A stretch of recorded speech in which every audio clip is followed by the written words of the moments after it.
Në prag të festave të fundvitit, qyteti i Vlorës është përfshirë nga një aksion i gjerë policor, i cili synon rritjen e masave të sigurisë për banorët dhe vizitorët.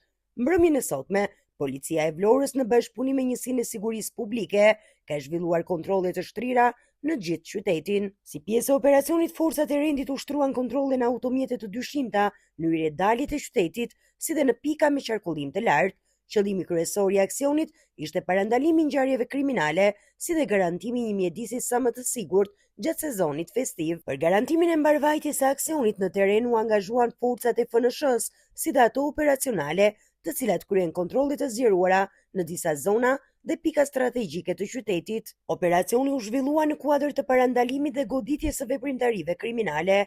Autoritetet theksojnë se kontrollet do të vijojnë dhe në ditët në vijim, si pjesë e planit të posaçëm për sezonin festiv, me synim ruajtjen e rendit, qetësisë dhe sigurisë për të gjithë qytetarët.